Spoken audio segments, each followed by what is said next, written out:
حضرت مولانا محمد وقار الدین قادری۔ کیا آپ جانتے ہیں کہ آج جو دائی اسلامی کی تنظیم پوری دنیا میں مشہور ہے، اس کے بانی مولانا الیاس قادری کے استاد کون تھے؟ ایک ایسی شخصیت جنہوں نے 22 سال تک اپنے شاگردوں کو تربیت دی اور پھر وہ شاگرد پوری دنیا میں اسلام کا پیغام پہنچانے والا بن گیا۔ اگر آپ کو ایسی حقیقت اور متاثر کن کہانیاں پسند ہیں تو چینل کو سبسکرائب کریں اور ویڈیو کو لائک کریں، اپنی رائے میں کمنٹ کریں اور دوستوں کے ساتھ ضرور شیئر کریں۔ 20ویں صدی کا آغاز بر صغیر کے مسلمانوں کے لیے بہت اہم تھا۔ انگریز حکومت کے دباؤ میں مسلمان اپنی دینی شناخت کھونے کے خطرے میں تھے۔ ایسے میں کچھ عظیم شخصیات نے اٹھ کر اس امت کی رہنمائی کی۔ آج ہم بات کرنے والے ہیں ایک ایسے عالم کی جنہوں نے اپنی زندگی علم اور تعلیم کے لیے وقف کر دی۔ یہ وہ دور تھا جب ہندوستان میں بریلوی علماء کرام اسلام کی صحیح تعلیمات کو آگے بڑھانے میں مصروف تھے۔ ان میں سے ایک شخصیت وہ تھی جس نے نہ صرف اپنے علم سے لوگوں کو فیض یاب کیا بلکہ ایک ایسا شاگرد بھی تیار کیا جو آج پوری دنیا میں اسلام کا نام روشن کر رہا ہے۔ 1915 میں جب یہ بزرگ پیدا ہوئے تو کسے معلوم تھا کہ یہ بچہ آگے چل کر مفتی اعظم پاکستان کا لقب پانے والا ہے اور اس کے ہاتھ میں ایک ایسا شاگرد تربیت پانے والا ہے جو کروڑوں لوگوں کو اسلام کی طرف بلانے والا بنے گا۔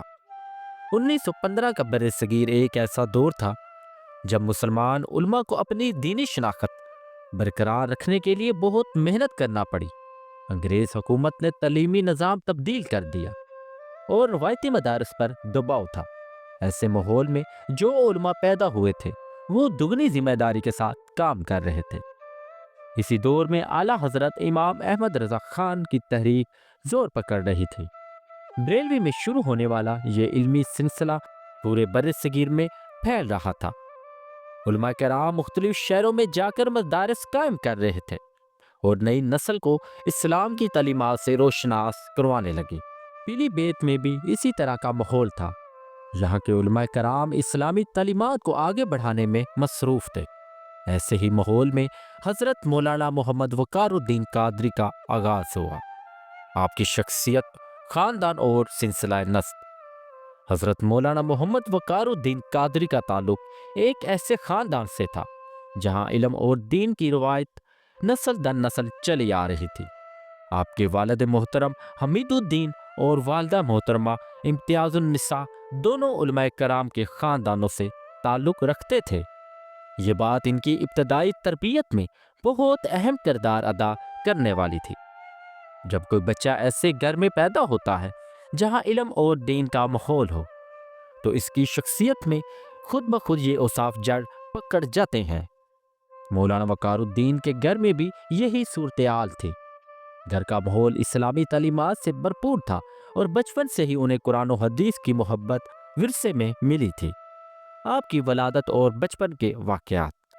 جب 1 جنوری 1915 کو اتر پردیش کے شہر پیلی بھت میں یہ بچہ پیدا ہوا تو والدہ نے اس کا نام محمد وقار الدین رکھا۔ یہ نام بعد میں ان کی شخصیت کا آئینہ بنا کیونکہ وقار کا مطلب عزت اور وزن ہے اور واقعی آگے چل کر یہی ان کی پہچان بنی۔ بچپن کے بارے میں کہ یہ بالکل عام بچوں کی طرح پرورش پا رہے تھے، کھیل کود میں بھی حصہ لیتے، لیکن گھر کے مدنی ماحول کا اثر یہ تھا کہ وہ نماز اور قرآن کریم کی تلاوت میں بھی دلچسپی لیتے تھے۔ والدین نے انہیں کبھی زبردستی نہیں سکھایا بلکہ محبت اور اچھے ماحول سے یہ چیزیں ان میں خود بخود آ گئیں۔ آپ کی تعلیم و تربیت کا سفر۔ حضرت مولانا وقار الدین کی ابتدائی تعلیم ان کے گاؤں کھمریا میں شروع ہوئی۔ یہ ایک چھوٹا سا گاؤں تھا جہاں بنیادی تعلیمی سہولیات تھیں۔ یہاں انہوں نے قرآن مجید کی تعلیم حاصل کی اور بنیادی عربی کا علم سیکھا۔ گاؤں کے مولوی نے جلد ہی بانپ لیا کہ یہ لڑکا غیر معمولی ذہانت رکھتا ہے۔ بنیادی تعلیم کے بعد انہیں مدرسہ استاد شریعہ پیلی بھت میں بھیجا گیا۔ یہاں انہوں نے اردو، فارسی اور عربی زبان میں مہارت حاصل کی۔ استاذہ کرام انہیں بہت محنتی اور ذہین طالب علم کہتے تھے۔ وہ صرف کتابی تعلیم ہی نہیں بلکہ علمی زندگی میں بھی اسلامی اصولوں پر عمل کرنے کی کوشش کرتے تھے۔ آپ کا استاذہ سے علم اور فیض حاصل کرنا۔ مدرسہ آستانہ شریعہ کے بعد انہیں منظر اسلام بریلوی بھیجا گیا۔ یہ اس وقت کا ایک مشہور دینی ادارہ تھا جہاں بہترین استاذہ کرام تعلیم دیتے تھے۔ یہاں انہوں نے حدیث، فقہ، تفسیر اور دیگر اسلامی علوم کا گہرا مطالعہ کیا۔ دوران تعلیم ان کی ملاقات کئی جیت علماء سے ہوئی جنہوں نے ان کی شخصیت سازی میں اہم کردار ادا کیا۔ خاص طور پر جب وہ علی گڑھ کے دادو گاؤں گئے تو وہاں حضرت امجد علی اعظمی سے دورہ حدیث کی تکمیل کی۔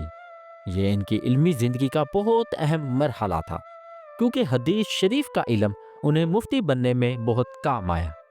آپ کے وقت کے سماجی اور دینی حالات کا اثر۔ 20ویں صدی کے ابتدائی برسوں میں برصغیر کے مسلمان مختلف قسم کے مسائل کا سامنا کر رہے تھے۔ انگریز حکومت کی پالیسیوں کی وجہ سے مسلمانوں کی معاشی حالت خراب تھی اور مذہبی تعلیم پر بھی پابندیاں لگائی جا رہی تھی۔ اس کے علاوہ مختلف فرقوں کے درمیان اختلاف بھی بڑھ رہے تھے۔ اس حالات نے نوجوان وقار الدین پر گہرے اثر ڈالے۔ انہوں نے دیکھا کہ مسلمان اپنی اصل تعلیم سے دور ہو رہے ہیں اور نئی نسل کو صحیح اسلامی تعلیم نہیں مل رہی۔ اس لیے انہوں نے فیصلہ کیا کہ وہ اپنی زندگی تعلیم اور تربیت کے لیے وقف کریں گے۔ یہ فیصلہ ان کی پوری زندگی کا رخ طے کرنے والا تھا۔ آپ کی نوجوانی کی خاص صفات اور عادات۔ نوجوانی میں حضرت مولانا وقار الدین میں کئی اچھی صفات نظر آنے لگیں اور وہ بہت منظم اور نظم و ضبط والی زندگی گزارتے تھے۔ ان کا مطالعے کا شوق غیر معمولی تھا اور وہ دن میں کئی گھنٹے کتابوں کے ساتھ گزارتے تھے، لیکن صرف پڑھانا ہی نہیں بلکہ جو کچھ پڑھتے اس پر غور و فکر بھی کرتے تھے۔ دوسرے طلباء کے ساتھ ان کا رویہ بہت اچھا تھا۔ جو ساتھی کسی خاص مسئلے میں الجھ جاتے تو وہ ان کی مدد کرتے۔ استاذہ کا احترام ان کی فطرت میں داخل تھا اور وہ ہمیشہ ان کے سامنے ادب سے پیش آتے۔ یہ چھوٹی چھوٹی باتیں ہی آگے چل کے ان کی عظیم شخصیت کی بنیاد بنی۔ آپ کے شروعاتی روحانی اثرات اور تعلق۔ تعلیمی دور میں ہی حضرت مولانا وقار الدین کا تعلق صوفی بزرگوں سے قائم ہوا۔ انہوں نے حضرت احمد رضا خان قادری سے بیعت کی اور روحانی تربیت حاصل کی۔ یہ سلسلہ ان کی زندگی میں بہت اہمیت رکھتا تھا کیونکہ اس نے انہیں صرف عقلی علوم سے نہیں بلکہ روحانی علوم سے بھی کمال عطا کیا۔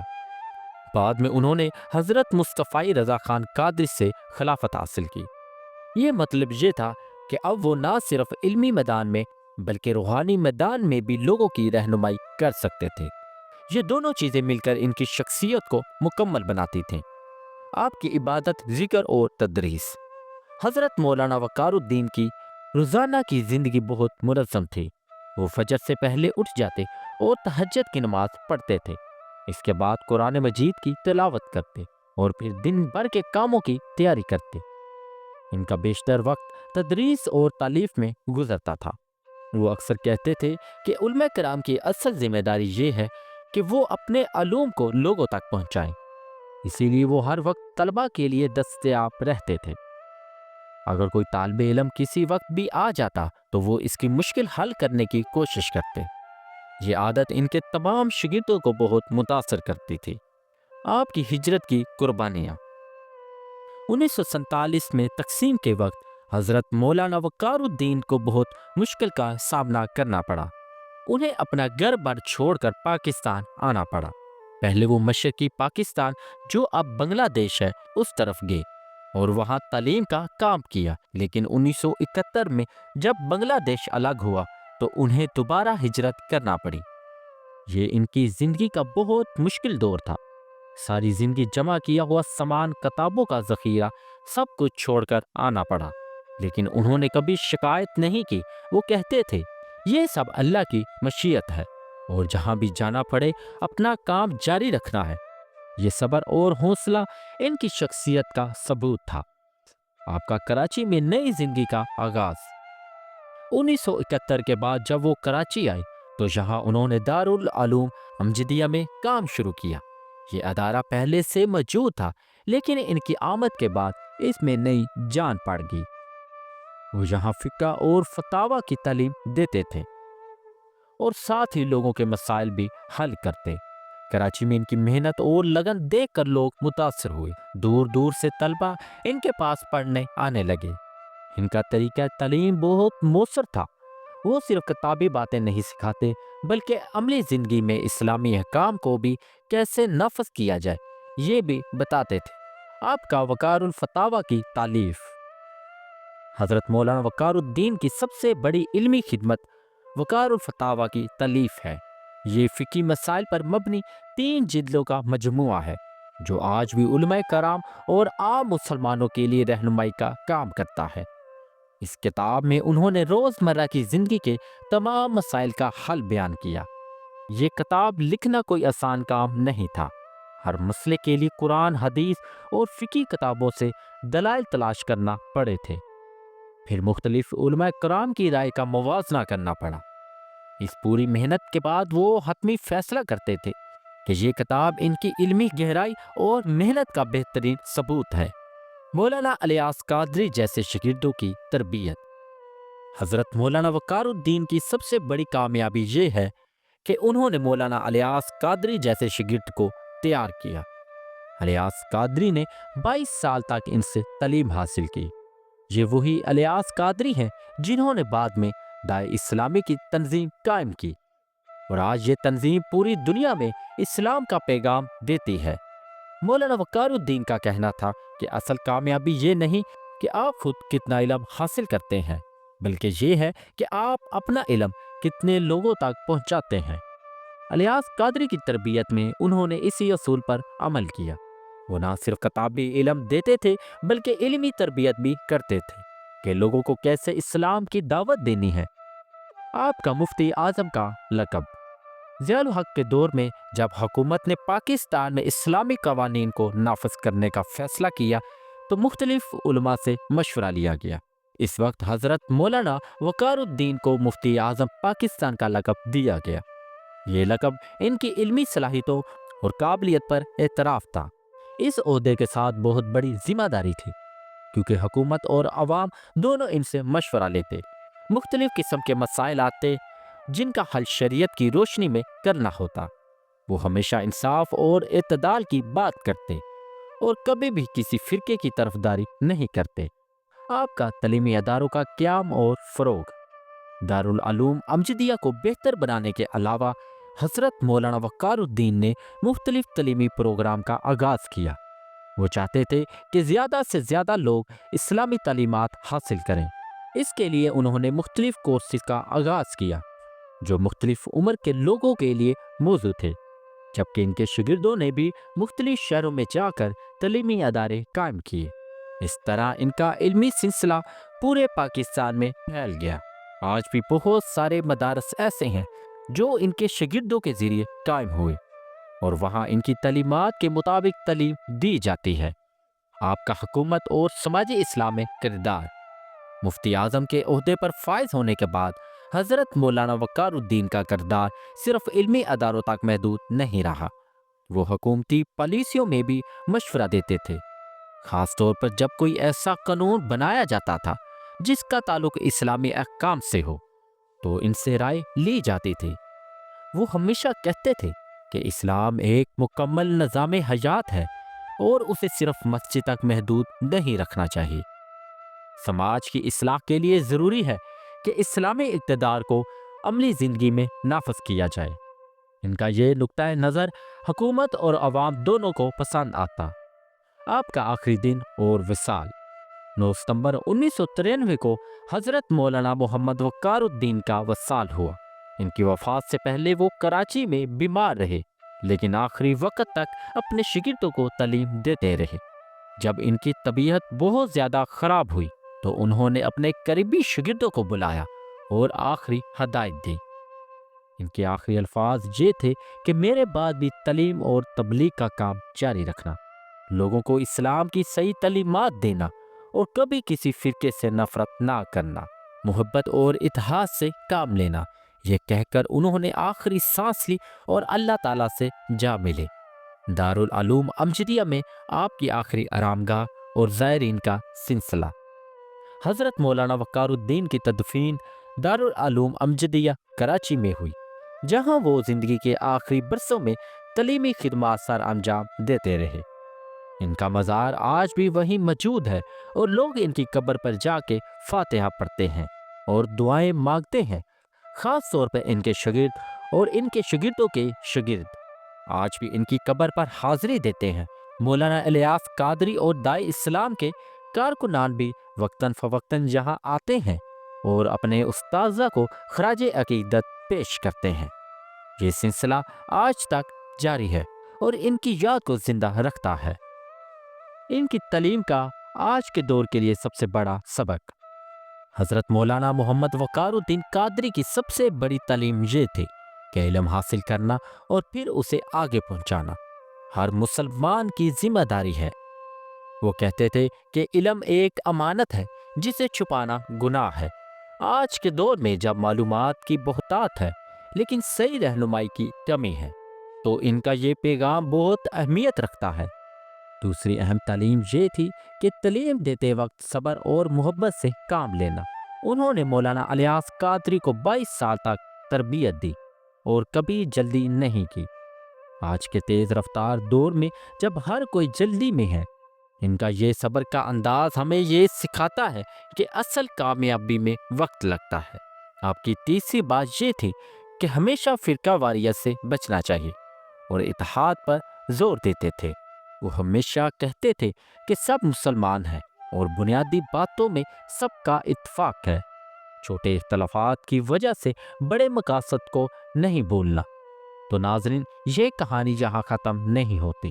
اصل میں مولانا وقار الدین کی اصل کامیابی یہ تھی کہ آج داعی اسلام کے ذریعے ان کا علم پوری دنیا میں پہنچ رہا ہے۔ جب آپ کوئی داعی اسلامی کی تقریب دیکھتے ہیں یا مولانا الیاس قادری کا بیان سنتے ہیں تو یاد رکھیں یہ سب کچھ انہی کی 22 سالہ محنت کا نتیجہ ہے۔